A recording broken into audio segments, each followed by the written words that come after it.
Leonardo is really a bundle of contradictions. He was an illegitimate child, born in 1452. Although we know him for being so prolific, producing so much,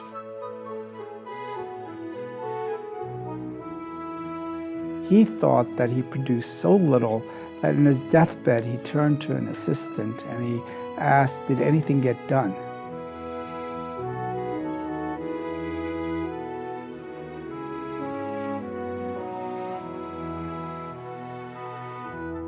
He was good in virtually everything he took up, and he's known as a universal genius.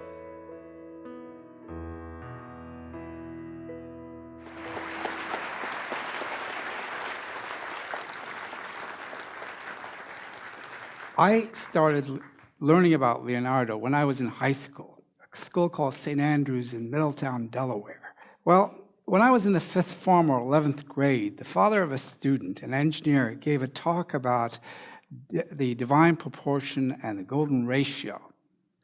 And for the first time, I saw how mathematics and art could, in fact, be cobbled together. I had always had a passion for mathematics, and I did art. In my youth, when my father was assigned as a military attaché to London from Turkey, I remember we lived in the house of Lord Curzon, and I went around beautifying these paintings.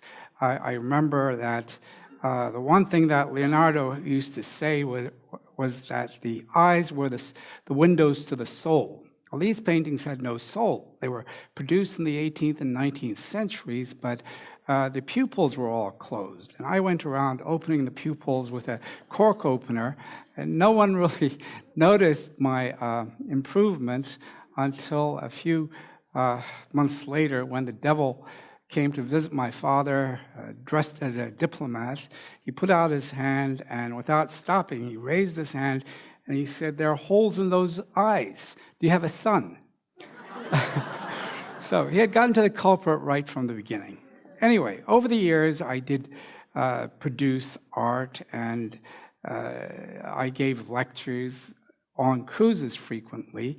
And in the late 80s, a passenger on the Silver Seas started applying steady but gentle pressure to publish. How Leonardo did his art, how mathematics and science came in handy. I can speak about 1% of Leonardo, and it will be interesting, and it could be any 1%. If Keith Wamsley, my co-author, speaks about Leonardo, I'm sure it would be another 1%. So this is 1% from the point of view of the scientist rather than the artist. Now, let me tell you about the other Leonardo. The other Leonardo lived 300 years before Leonardo da Vinci. His name was Leonardo Fibonacci de Pisa. Leonardo Fibonacci de Pisa. He was probably born around 1160 to 1170, at the same time as in Pisa, when the Leaning Tower was first being erected. Well, this Leonardo Fibonacci de Pisa in 1202 came back to his city of Pisa and wrote a book called the Liber Abaci, the Book of the Abacus. The year was 1202. It sounds very much like the name of a late pianist, the Liber Abaci. In the book, he starts out by proposing a couple of numbers. He says, read this number. And then, can anyone read that number? 98. How about this number? A little tougher. Also 98. L is 50, so 10 less than the next 50. And you can write the same number in different ways. 1999, you can write 4 or 5 different ways.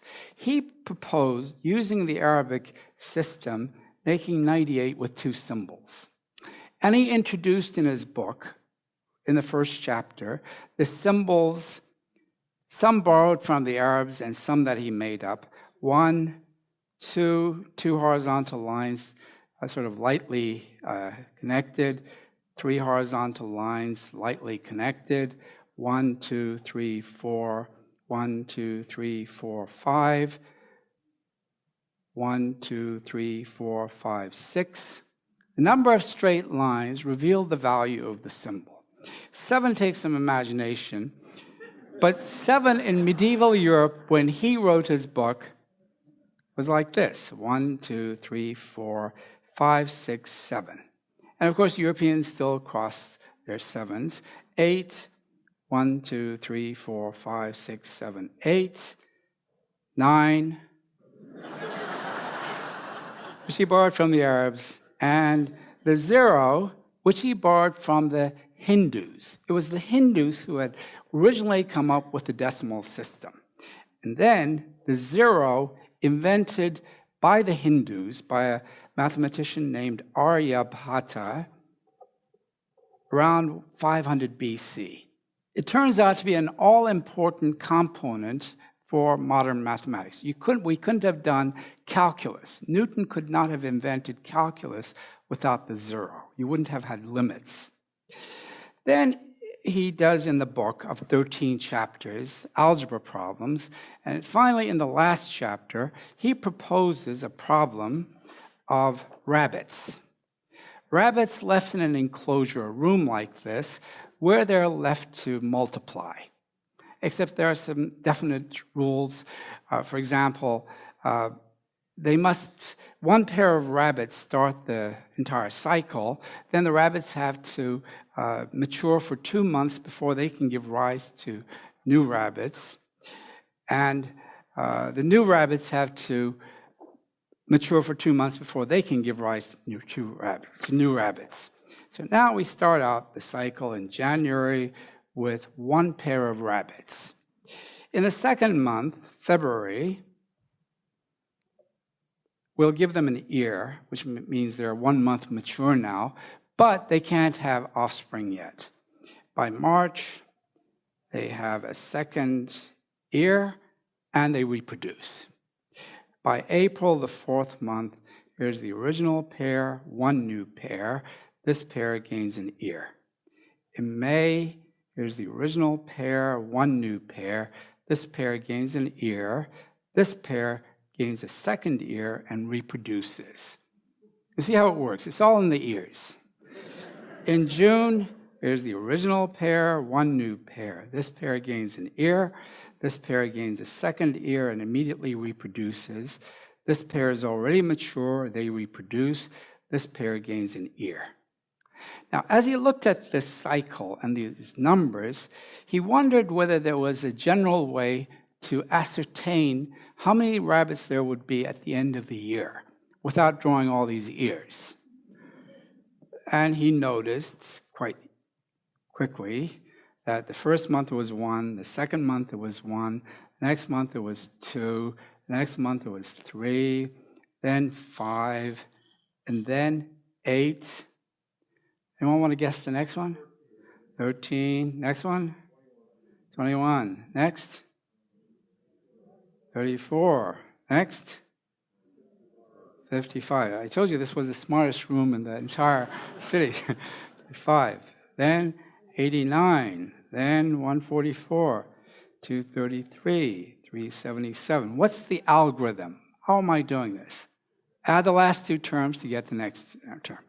610, 987, 1597, and so forth. I'll do one more, 2584. So first months, January, February, March, April, May, June, July, August, September, October, November, December.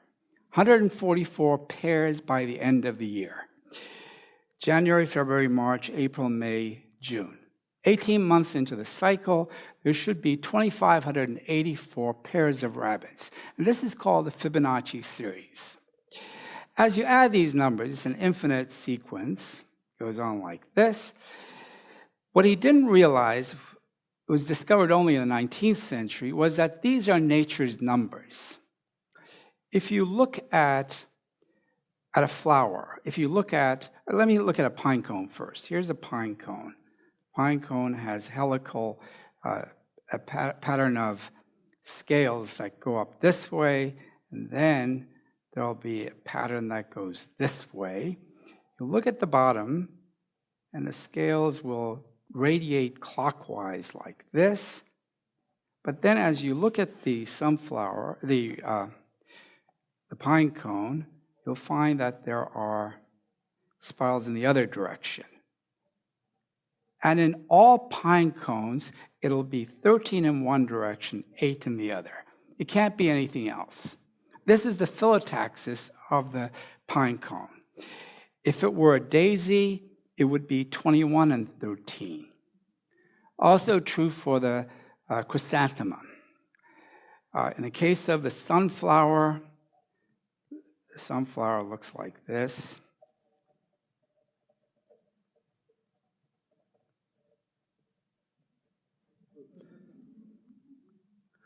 There are radial patterns that go this way and radial patterns that go in the other direction, this way.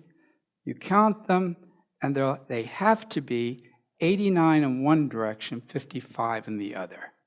In some sunflowers, you'll actually find 144 and 89. In every instance, it's a sequential pair of Fibonacci's numbers. Leonardo knew this. Leonardo knew about the spiral. He used it in drawing embryo. He used it in drawing hurricanes and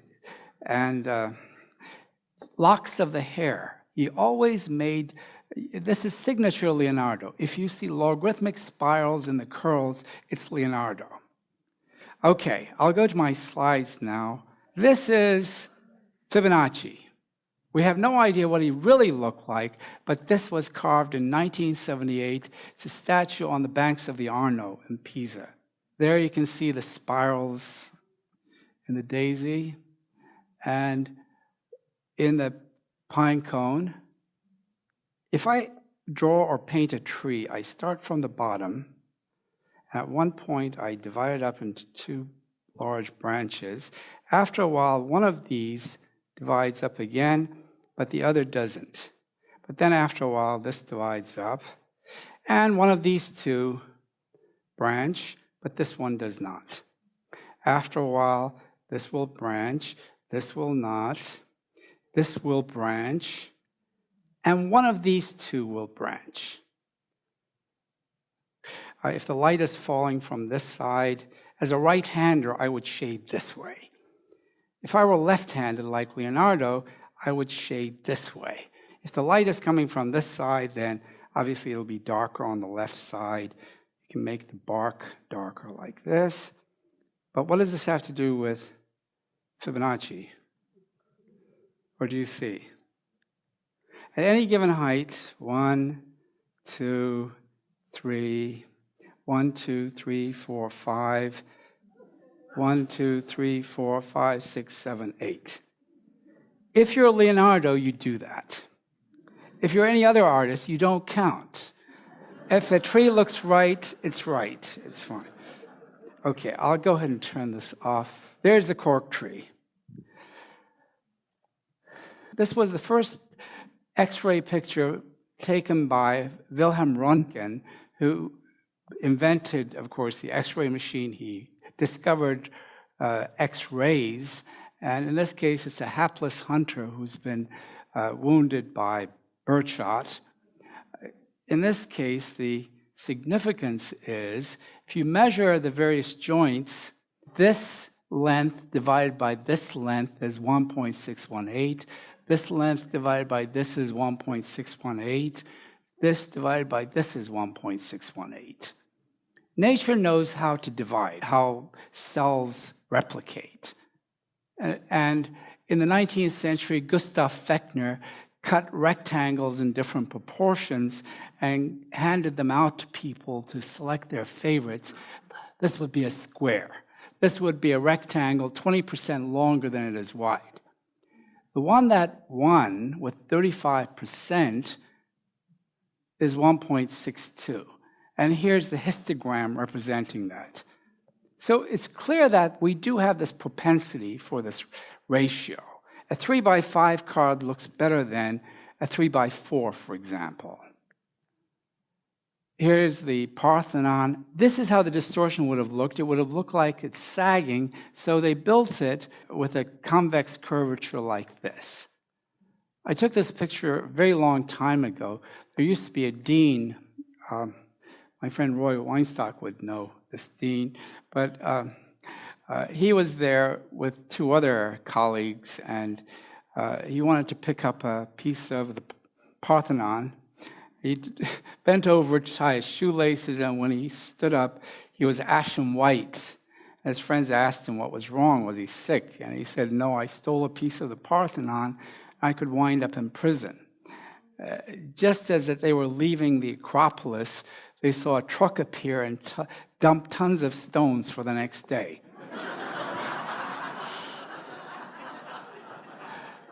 Now, this is a sketch that I did at the National Cathedral, and I used the inverse of that golden rectangle, where the hot spot, the golden spot, is right down there.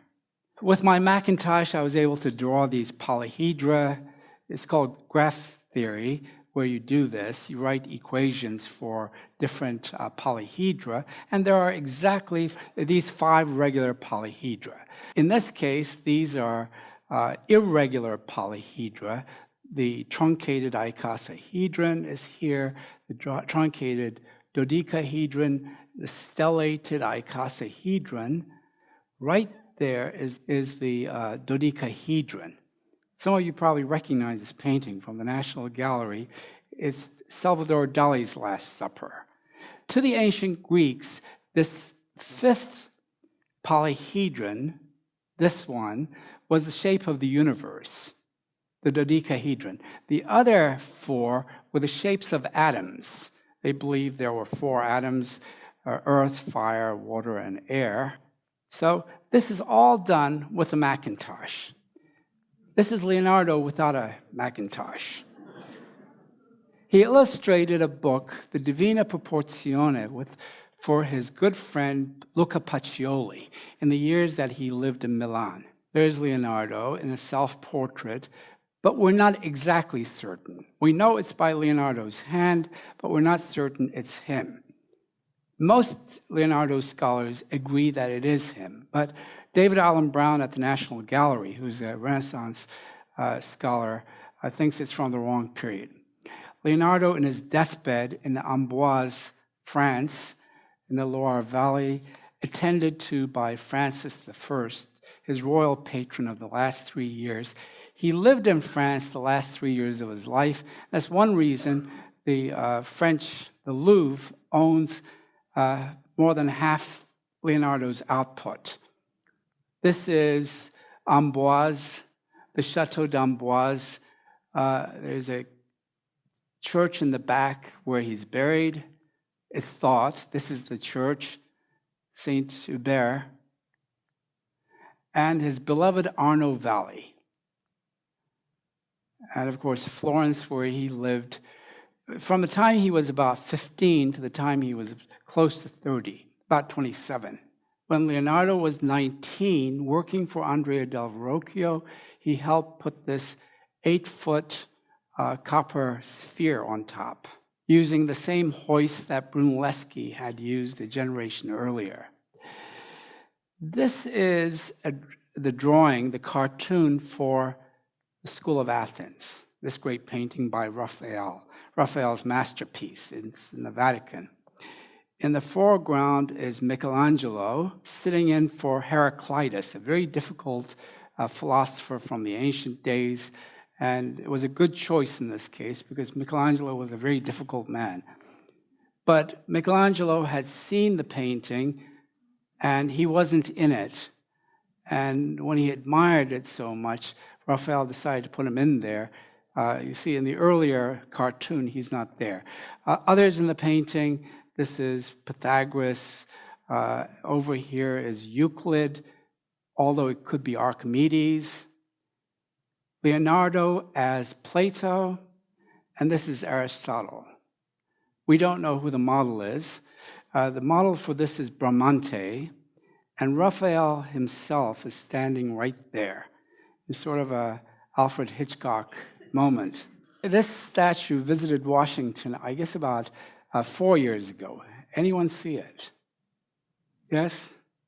It's Andrea Verrocchio's depiction of David. It's thought that the model for this is Leonardo himself as a teenager. Verrocchio's painting The Baptism of Christ, in which he asked his assistants to paint the angels. Botticelli or Discredit painted this angel, and Leonardo painted this angel. If you go to the Uffizi, you go from the Botticelli room to the Leonardo room, and this is the painting facing you. Well, when Verrocchio saw the angel, he gave up the brush for good and didn't do any more painting after that. But it's a genius meeting a transformative genius. It happened when Isaac Newton came back from 16 months in his village with a list of his mental inventions, his theories, and his professor, Isaac Barrow, immediately he had discovered formulated calculus. He had discovered the 3 laws of motion, the universal law of gravitation. It's endless. He had explained how a telescope works. His professor, Isaac Barrow, also retired immediately and became a vicar, a priest, and Newton became the Lucasian professor. Leonardo had a penchant for, as I mentioned, for the grotesques, along with the sublimely beautiful. In this case, it's called A Man Being Teased by Gypsies, and the facial features with the golden rectangle. For 17 years or so, he was in the hire of the Sforza, Duke Sforza in Milan. It was one of his most productive periods. That's when he was doing engineering, military engineering, and producing a few pieces of art, including The Last Supper, which was finished in 1498. Now, in here, you can see his drawings at the top for the side wheeler, and I brought a couple of ties along. I don't know if you can make these out, but one has a positive slope, the other has a negative slope. This one has a positive slope. That's the way a right-hander would sketch, would shade. This is the way the left-hander would sketch. All English and European ties have positive slope. All American striped ties have negative slope. I don't know where the convention comes from, but there's never a violation of this rule. But the negative slope, the American tie, this is the way the left-hander Leonardo would have shaded, so that proves he really was American, after all. To me, his drawings, his mechanical drawings, this particular exploded gear diagram is incredible. It's 300 or 400 years before anyone else came up with exploded views of machine parts. The transmission. This turns out to be, it was always called Leonardo's cart, the powered cart, but it turns out to be robotics. He had started the field of robotics. That's an odometer. This is a robotic knight. This is a Mercedes-Benz $3,000 bike. These are Leonardo's drawings, left-handed shading for chain and sprockets, and is designed for a bicycle. And there is a model, a replica of the bicycle. More than anything else, he wanted to master flight. He wanted humans to achieve flight. He said, whatever the birds can do, man should also be able to do. So he designed various ornithopters, these flapping wing devices. You can imagine his assistants coming to work and being told they were going to test fly. Then he decided maybe a helicopter would work better. And Sikorsky, early in the 20th century, invented the helicopter, inspired, he said, by having seen Leonardo's drawing of the aerial screw. Then in case there was a mishap, he invented the parachute. There's the drawing, and the specs are given below. All through the 20th century that people have seen this drawing, they would say it's amazing, such prescience, except they said it probably would not work in that design. In 2000, here's someone in South Africa coming down with Leonardo's parachute. It works. His great patron, Lorenzo the Magnificent, and his brother, Giuliano de' Medici. Giuliano was assassinated in the cathedral, and Lorenzo barely escaped. But within a few weeks, all the assassins were rounded up. The ringleader of the assassins had fled all the way to Constantinople, or actually it was already Istanbul by then. This was 1478. Leonardo would have been 26. He saw the man hanging and immediately did the sketch, and even like a photojournalist explained what the man was wearing. He said he's wearing Turkish clothes.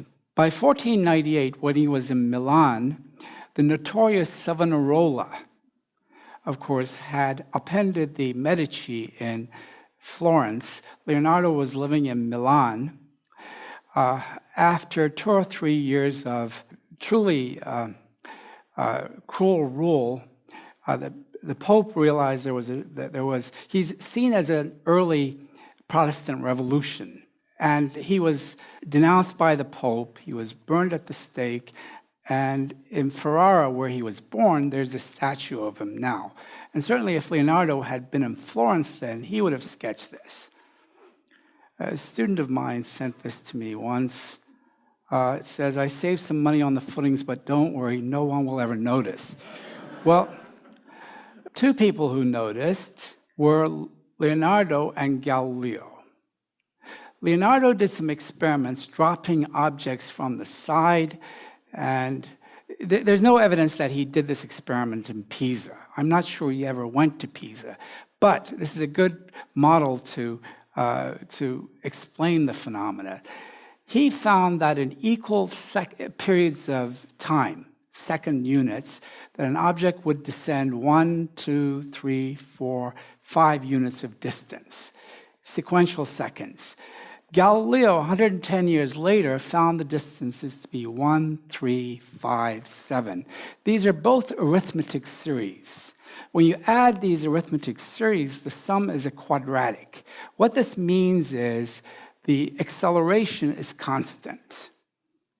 And that's what Galileo is given credit for, having discovered the law of free fall, that objects fall with constant acceleration, independent of their weights. Leonardo had discovered that, but he hadn't written it.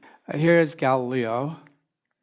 Also, Aristotelian physics being taught all through the 17th century, had the trajectory of projectiles to be like this.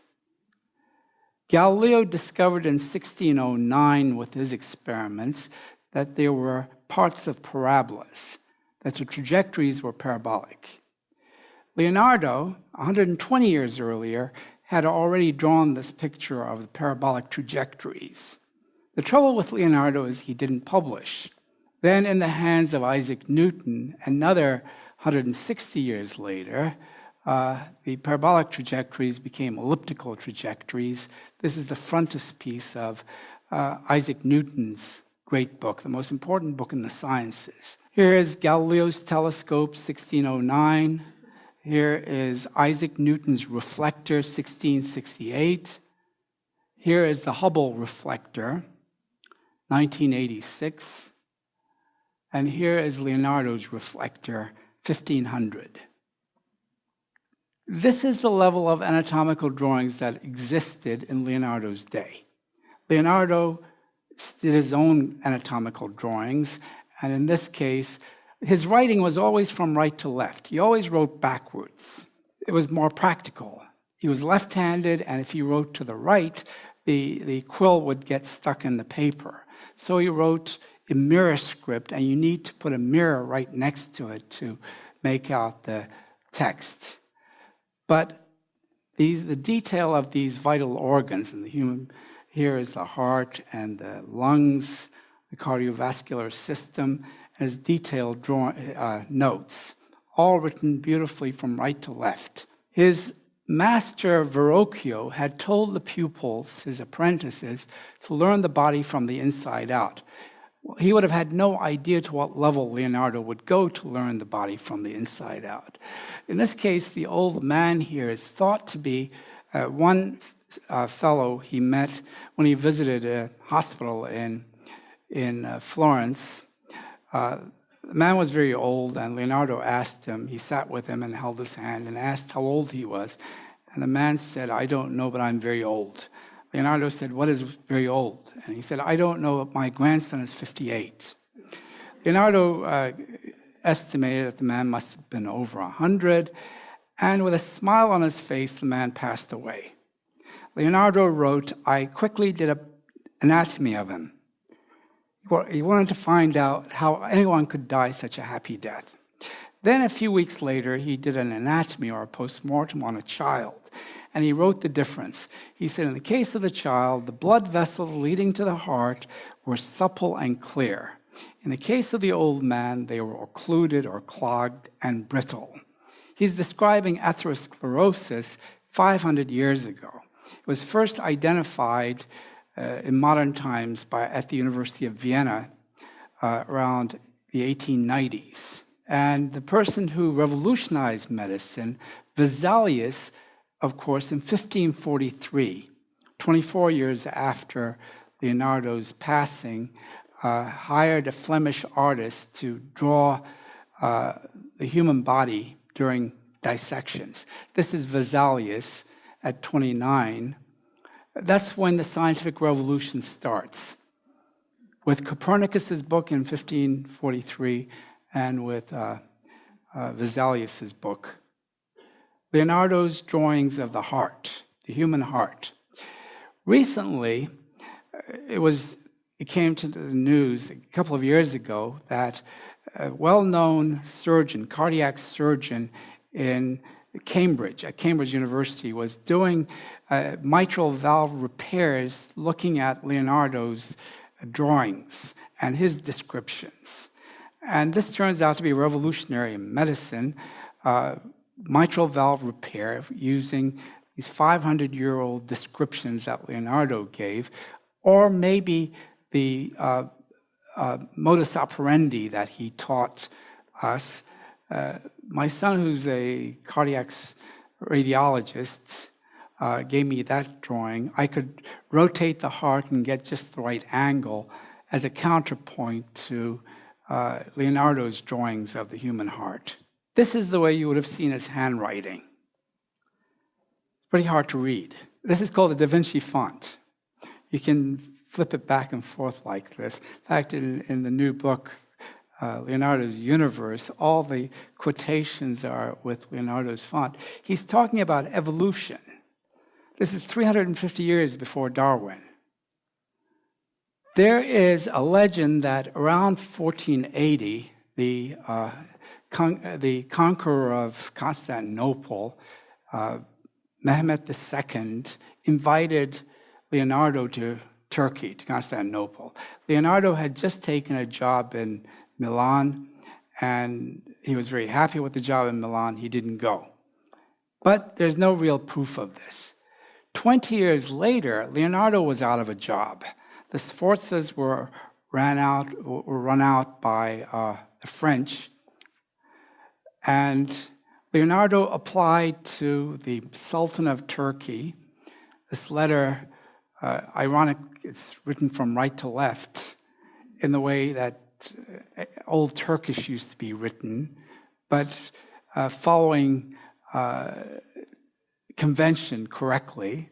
He talks about building a bridge over the Golden Horn. The Golden Horn is in Istanbul. It's an inlet about 7 miles or 10 kilometers long from the Bosphorus. And he says, I understand you're looking for an an architect or engineer to build this bridge, and I happen to be the architect who can do this. Now, unhappily, the Sultan, the son of the conqueror, was not a visionary, and he didn't hire Leonardo. A couple of hundred years later, a bridge was built. It probably survived for 10 or 15 years. Here's the bridge over the Golden Horn.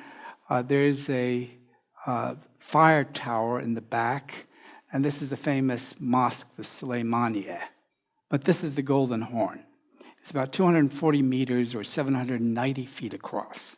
I sat at the top of the tower, and looking at this mosque, I sketched it here. It's two-point perspective.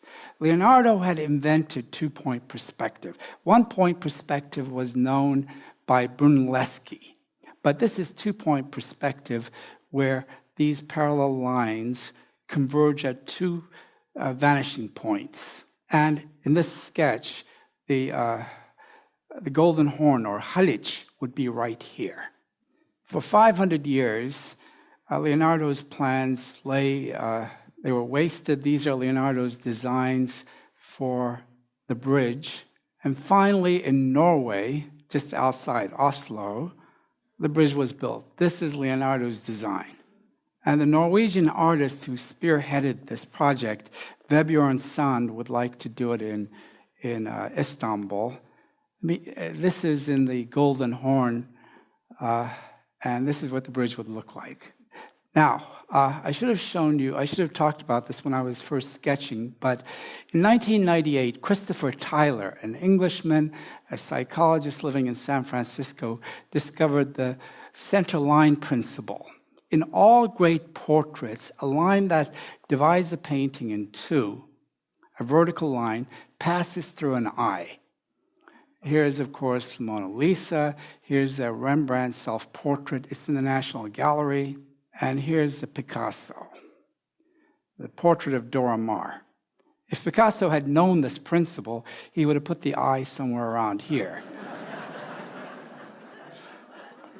This is in Leningrad at the Hermitage. There's the portrait of the old rabbi by Rembrandt, who seems to have more life than the poor haggard tourist in the front. Right through the eye. Right through the eye. That's my son, right through the eye. Go home and look at your pictures, photographs that you've taken, and see if you haven't focused that way. In this picture, in this painting by Jamie Wyeth, the line doesn't go through the center of the portrait. The center would be somewhere around here. But it turns out this is 1 part to 0.618. The golden ratio. Jamie Wyeth wrote a little blurb for the back of Matt and the Mona Lisa. He was fascinated, he said, by chapter 8, where I talked about this principle. Now, one other principle. It turns out we have a propensity for left cheeks over right cheeks when we pose for portraits. There are more left cheeks than right cheeks. A young Australian psychologist decided to put this to the test to find out whether it was the subject deciding or whether it was the artist deciding which way to have the subject turn. So he said he took a group of 400, which would be just about the size of this audience, and he said, we're going to do a portrait of you with a camera, a photographic portrait. Then he escorted half of them out of the room, and he told the half that remained that the portrait was going to hang in the house of their mothers, their boyfriends, their girlfriends, but a loved one.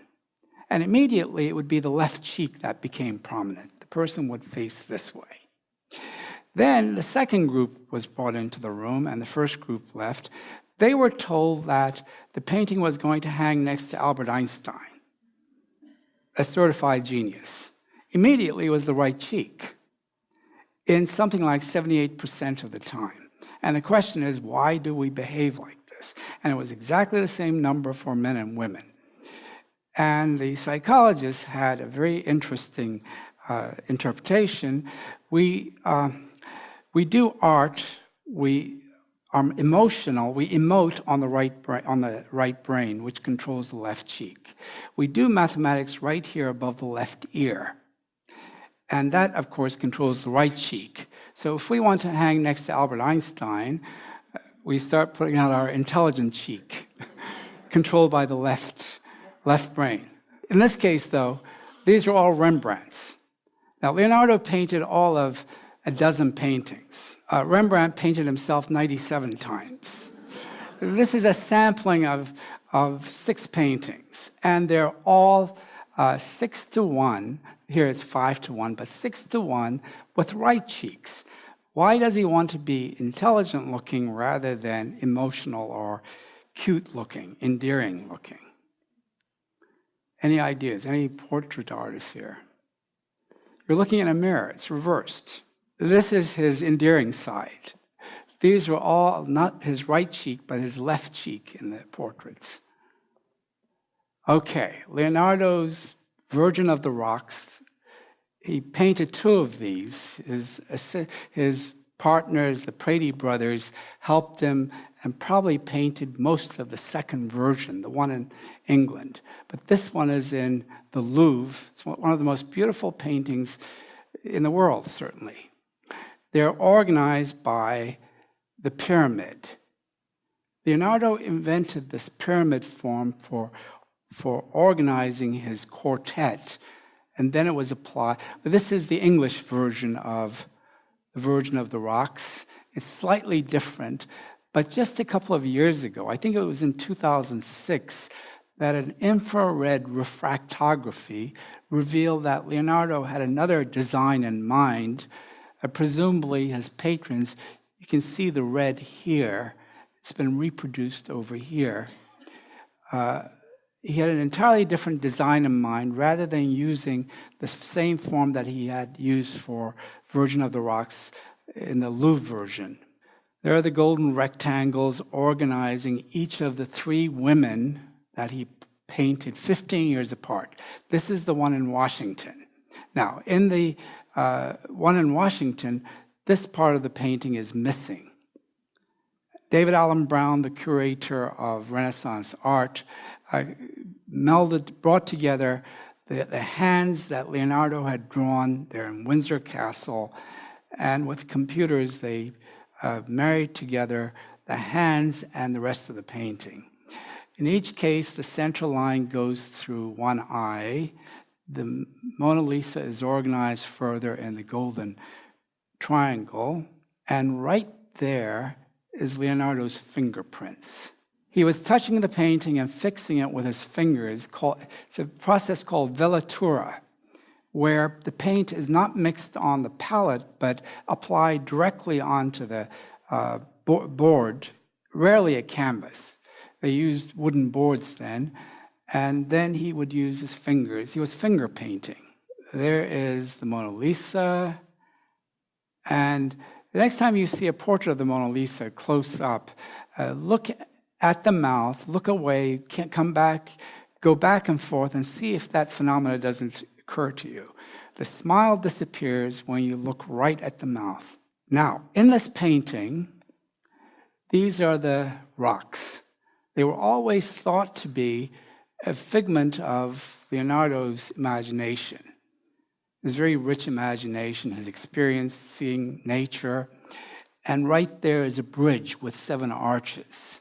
There are the rocks. They're the Valdarno. They're in the county of Valdarno. They're called the Balsa Rocks. And this is the bridge, the Ponte Buriano, very close to Arezzo, not far from Florence. Finally, the Last Supper. How many of you believe this is Mary Magdalene? No? He did make St. John rather effeminate. He was like a Hollywood casting director. He knew the faces he wanted for his painting. He had a fairly easy time finding the various apostles or disciples here. This is Bartholomew, this is Andrew, this is Thaddeus, this is Doubting Thomas. That's St. Peter right there, St. John.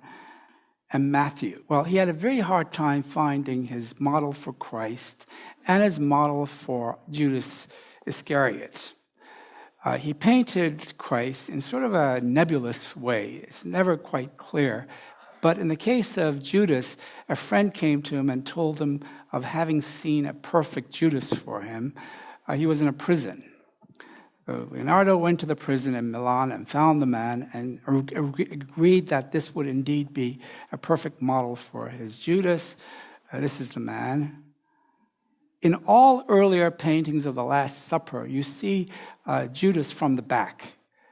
But Leonardo used a more democratic lineup. They're all looking in this direction, except Judas's face is in the shadow. He's spilled the cellar of salt he has in front of him, and he's holding a small purse in his hand. Anyway, when he started painting Judas, the man agreed, and he started drawing and painting him. The man said, "You don't recognize me, do you?"